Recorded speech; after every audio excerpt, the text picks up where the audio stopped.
BetterAuth versus Auth.js, a modern authentication showdown. If you're building an app with a modern JavaScript or TypeScript stack, authentication is one of the first major decisions you'll face. These are the two solid options aimed to simplify auth without locking you in complex SaaS platforms. Both are open source, extensible, and TypeScript first, but their goals and flexibilities differ. So let's go ahead and break them down.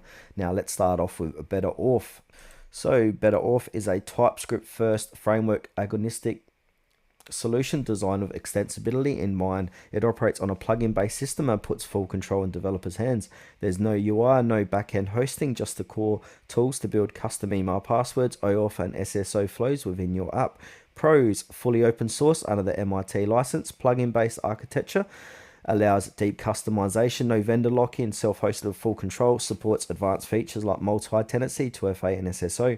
Drawbacks: still maturing, ecosystem and documentation are growing, no pre-built UI, everything is DIY, and more setup work compared to plug-and-play solutions. Next we got is Auth.js, formerly next.js. So this is a successor to next.js, now supporting a wide range of frameworks beyond next.js.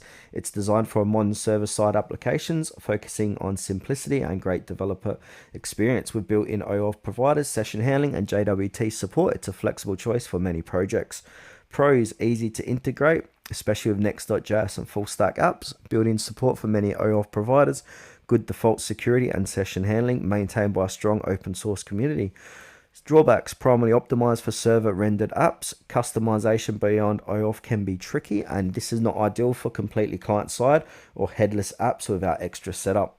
Final thought: so choose BetterAuth if you want a premium or maximum control, modularity, and framework freedom, especially in complex or enterprise grade apps. Or go with Auth.js if you want quick, reliable authentication with minimal setup, particularly for apps built with next.js or similarly full stack frameworks.